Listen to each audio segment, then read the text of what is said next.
Good morning, children.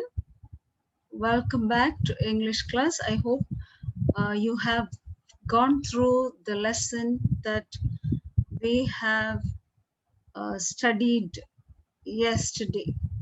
Okay, and we were learning about the sentence, that is, simple sentence, compound sentence, and complex sentence, and converting, like converting a simple sentence to a compound sentence and a compound sentence to a simple sentence. Okay, now today we will see how compound sentences are converted or changed into complex sentences. Okay, uh, see the first sentence. He is poor, but he is honest. So I want you to look at that sentence and separate the clauses. Okay, separate the clauses, then only you will understand. Okay, he is poor, he is honest. These are the two clauses. He is poor, and what about the meaning? It is complete. When you say he is poor, the meaning is complete. So that is an independent clause, or you can say it is a principal clause or main clause. We can say principal clause. He is poor. And what about he is honest? That is also clear. The meaning is complete. So he is honest. That is also a principal clause. So there are two principal clauses in that sentence. So that sentence is a compound sentence.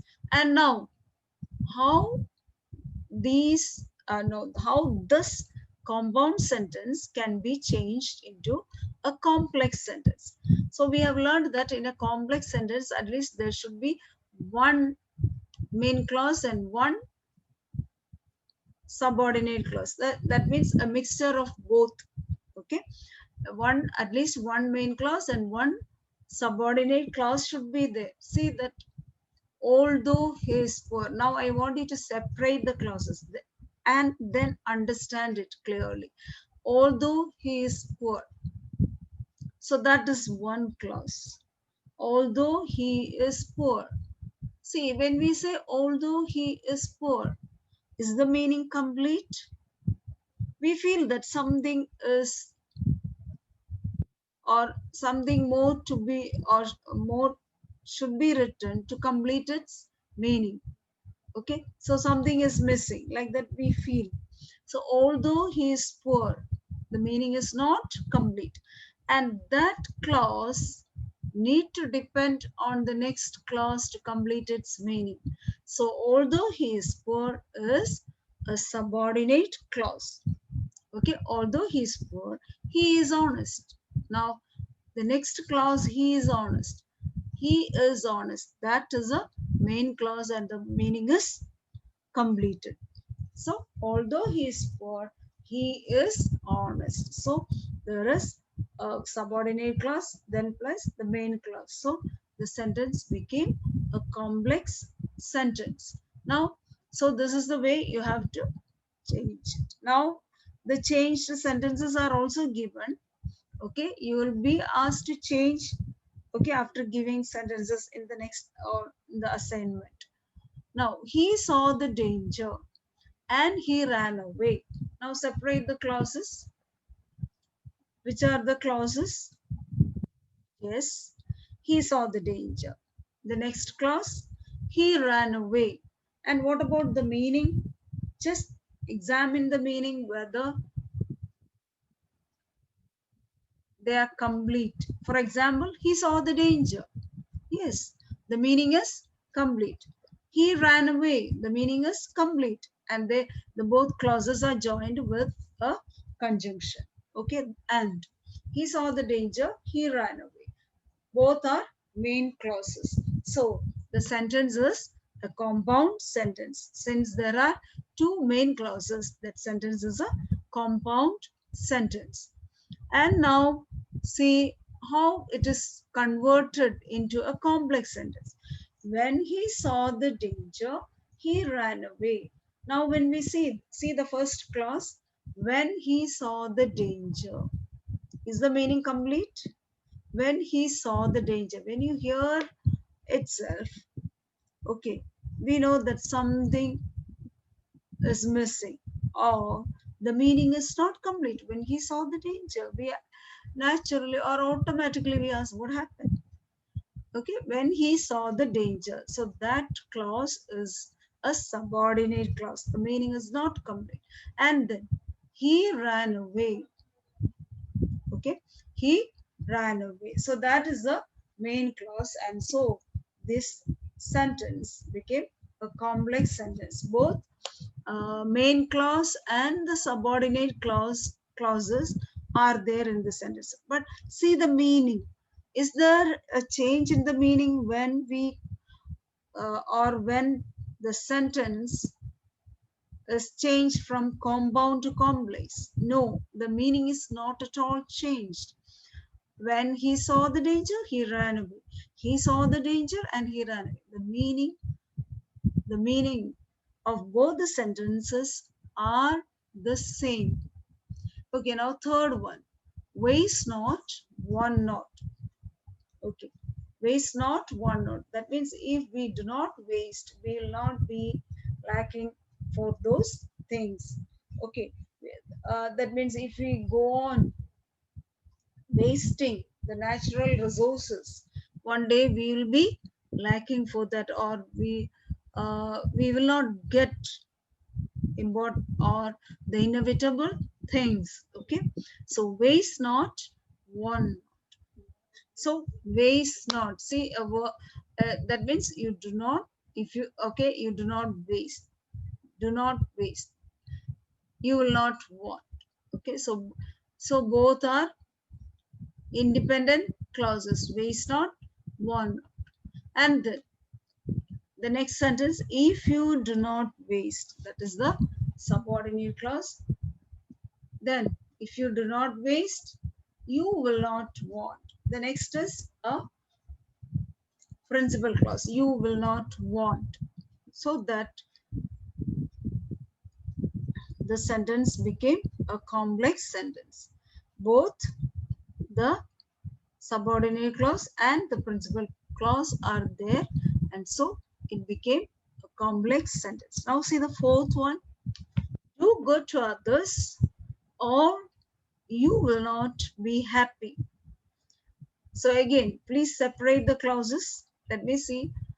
I hope you know how to separate the clause. Okay, do good to others. Do good to others. Of course, it gives a complete meaning. Do good to others. You will not be happy. That is also complete. Okay, so these two clauses, and then or is there as a conjunction. Okay, now do good to others, independent clause. You will not be happy, independent clause, or we can say principal clauses. Both are principal clauses, so the sentence is a compound sentence. And now see, unless you do good to others, you will not be happy. Unless you do good to others, you will not be happy. So now what about the clauses in this sentence? Separate the clauses. Okay, because it is easy for you, the comma is there. Unless you do good to others, that is a clause. And what kind of a clause is that? Unless you do good to others. Unless you do good to others, the meaning is not complete. The next clause, you will not be happy, that is complete. The meaning is complete. You will not be happy. So the sentence is a complex sentence. Now see, I think in most of the in all the four sentences, the subordinate clauses are given in the beginning. Don't think that you have to write the subordinate clauses in the beginning. No problem. You can bring the main clause in the beginning. For example, the first one, he is honest although he is poor. Only thing, when you write although, a small letter, he is honest although he is poor. Then he ran away when he saw the danger. Then next sentence, bring the uh, second clause first. Okay, you will not want if you do not waste. Then fourth one, you will not be happy unless you do good to others. Okay, okay. We'll go on to the next, that is conversion of complex sentence to compound sentence. Okay, complex sentence, just now we learned there should be at least one main clause and one subordinate clause, then that sentence become a complex sentence. And in a compound sentence, okay, there should be at least two main clauses. Okay, see that the first sentence, I have found the book that I had lost. Okay, now separate the clauses. I have found the book. Okay, I have found the book, that is the principal clause or main clause. Then the next clause is that I had lost, that is a subordinate clause. So the sentence is a complex sentence. Now, how to make it as compound? See, it is given there. I had lost my book. See, that is, I had lost my book. The meaning is complete. So that is a principal clause. I have found it. So both are main or principal clauses. I had lost my book. I have found it. Okay, so two main clauses are joined with but. And so, okay, since there are two main clauses, this sentence became a compound sentence. Now, two, if you do not hurry, you will miss the train. So again, I know you will, are you now you're thorough of that. If you do not hurry, that is the subordinate clause. Then main clause, you will miss the train. Okay, so that is a complex sentence. And now compound sentence, that means two main clauses. The okay, you must hurry, that is one clause. You will miss the train. See, you must hurry, meaning is complete. You will miss the train, the meaning is complete. Okay, so it is a compound sentence. Now third one, as soon as he got the message, he rushed home. As soon as he got the message, he rushed home. Can you separate the clauses? Yes. As soon as he got the message. So that is the subordinate clause. And the next clause, he rushed home. Of course, that is a main clause, or that is a principal clause. So that sentence is a mixture of both what? Principal clause and subordinate clause. So that sentence is a complex sentence. And now see, he got the message and immediately rushed home. Okay, so he got the message, complete. The meaning is complete. And then, okay, when it is joined with and it is understood that the subject is he, immediately rushed home. He immediately rushed home. So sentences compound. And now four, as soon as the signal was given, the army marched. So again, separate the clauses. As soon as the signal was given, what happened? The army marched. So as soon as the signal was given, that is the subordinate clause. The army marched. The army marched. That is the principal clause. So the sentence is a complex sentence.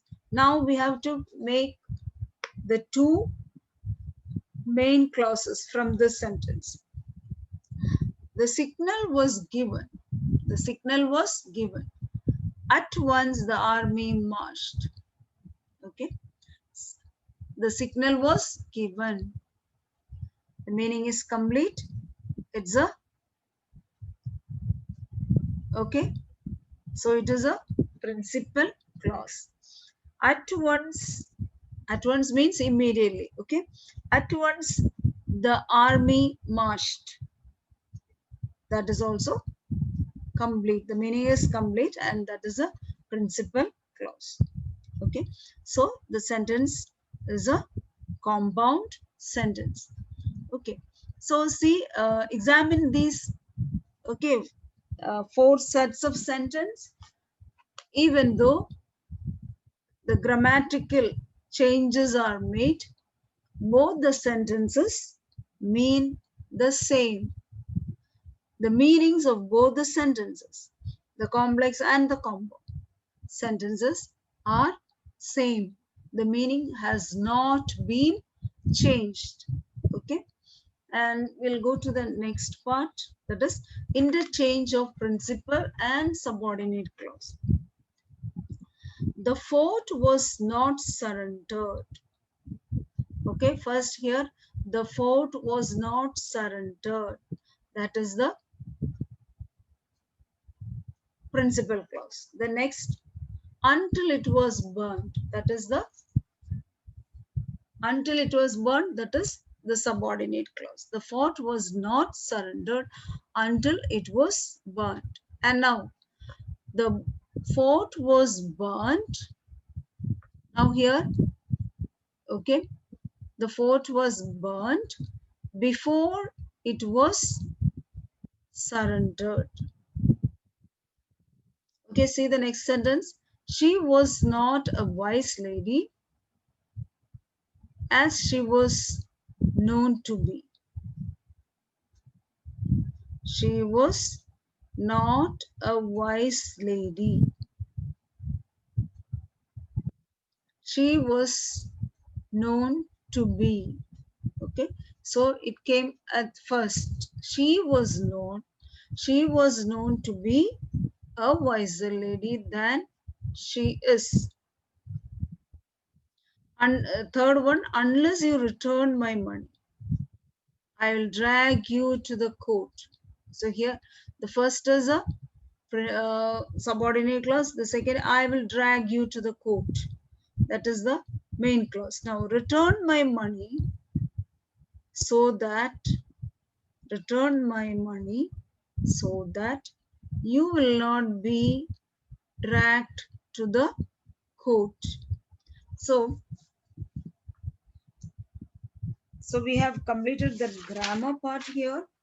Now the next is the assignment. Okay, please take your textbook, that is the example and the assignment. I think, okay, there are 12 sentences given in your textbook. Okay, please look into your book. See, in each of the following items, sentence A is complete, but sentence B is incomplete. Complete sentence B each time, making it as similar meaning as possible to sentence A. Make B one sentence, never two. Okay, so the A is always complete and B is not complete, and you have to change B or complete that sentence in B, and the meaning should be the same. No changes of any kind may be made to the printed parts of the B sentence. So printed part should be there, and the rest only you have to write. Okay, the example is given. See, he was carrying a heavy basket. So the basket is given and was heavy also given. The what should come in the middle you have to write. The basket he was carrying was heavy. Now 1.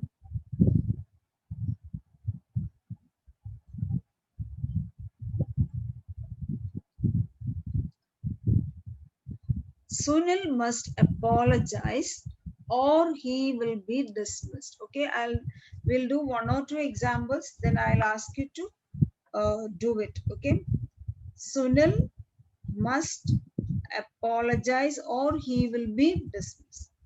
Sunil must apologize so that, up to that it is given, and the rest you have to write. Sunil must apologize so that he will not be dismissed. Okay, right there. He will not be dismissed. Then 2. In spite of hard work, in spite of hard work, she failed. B. She worked hard. Up to that it is good. She worked hard, comma. She worked hard, yet she failed. Okay, she worked hard, yet she failed.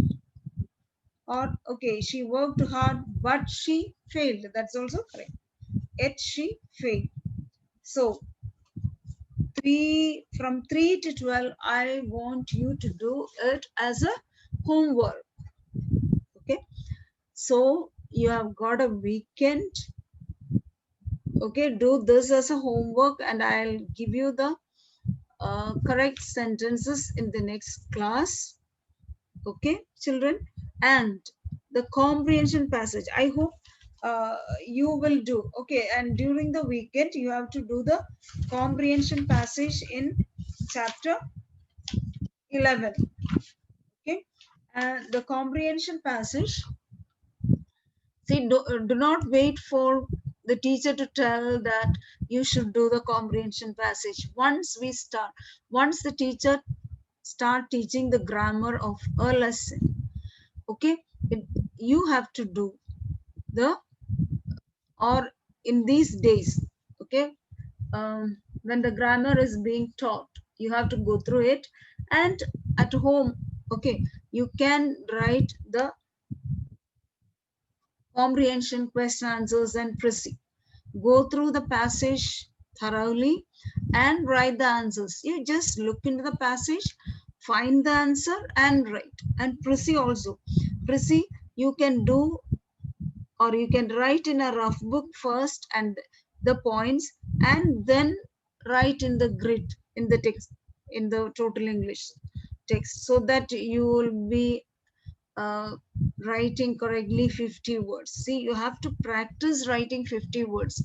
Otherwise, if you go beyond writing, beyond 50 words means your mark will be reduced. If you write 50 words exactly and with all the points that is asked about that or for that question, okay, what all points we are supposed to write, then you will get 6 mark.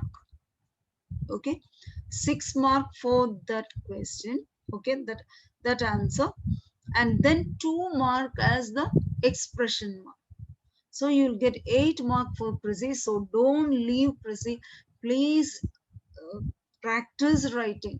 Okay, because I have seen children, okay, when I go through the total English book, they will write the question answer and then leave the precise. Do not do that.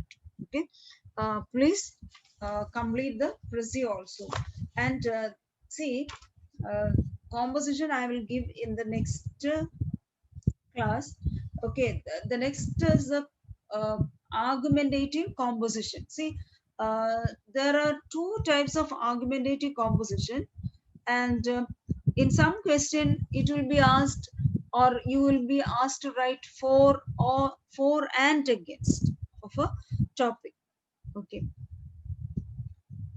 for example, uh, okay, corporal punishment should be stopped. Okay, now there are no corporal punishments in school, is it? Yes. So in some topic you will be asked to write both for and against, but most of the time we have been see, like for many years it's not asked like that, for and against. Okay, so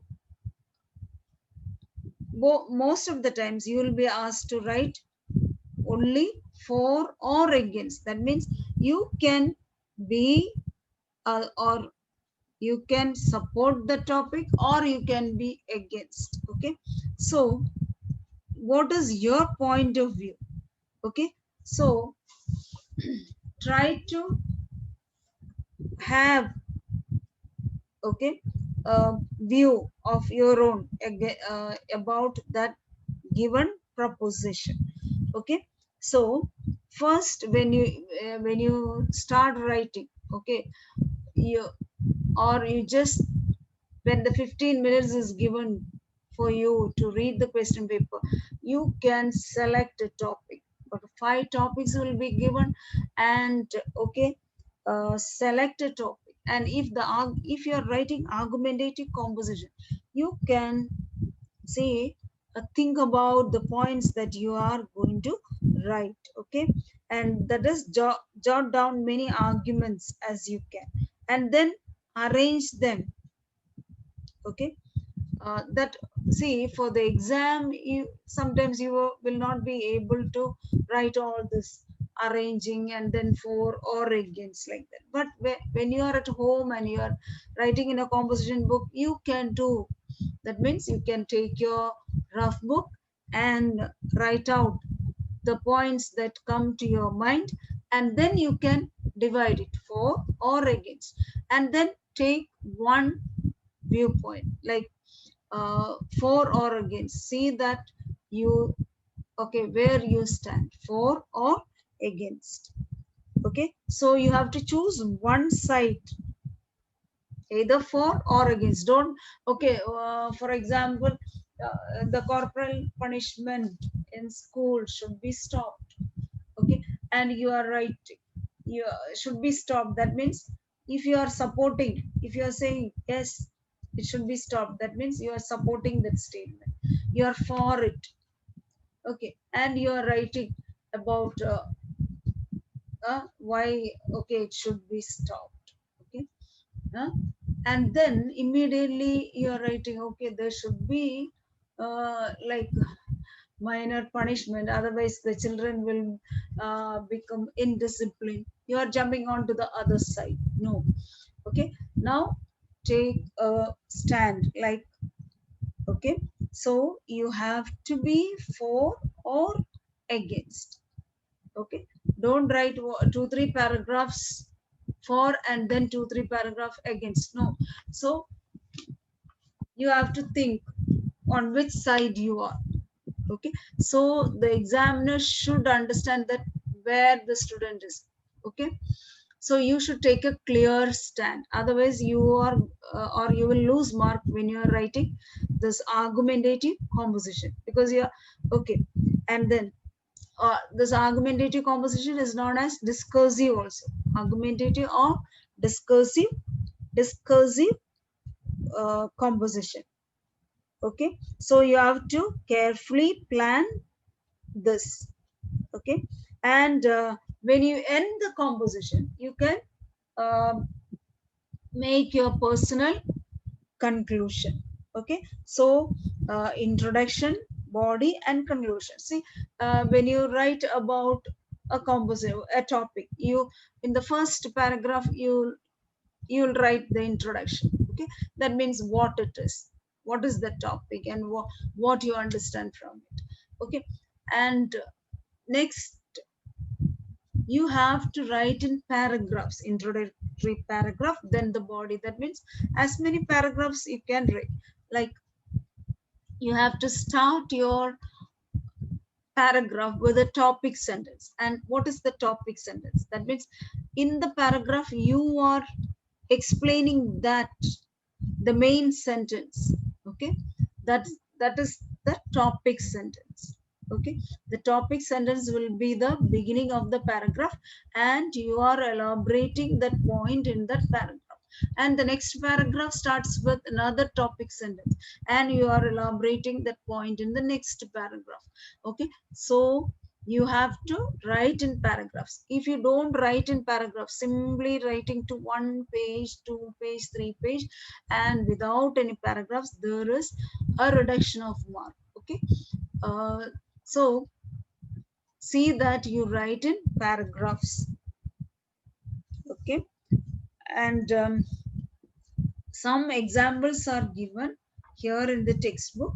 Okay, go through it, and in the next composition topic I'll give one, that is that is argumentative composition. Okay, now children, please do these 12 sentences I have given as homework, and then one more homework, that is a comprehension passage. Okay, comprehension, whatever the edition you have, no problem. You do the comprehension passage, question answers. And the grammar part, I will give 2 editions answer I am giving. Okay, so weekend you do this, and the practice paper we will do on Monday's class. Okay, so the assignment, the 12 sentences and the comprehension you have to do during this weekend. Okay, so first paper for internal assessment, I'll go through the composition book as well as the total English book. Okay, and then only I will put the mark out of 20. Please be aware of this. Any students who do not have the total English book, you are going to be in difficulty. Okay, so see that you have a book, total English, whether it is the last year's edition or this year's edition, no problem. Okay children, bye, we'll meet in the next class. Okay.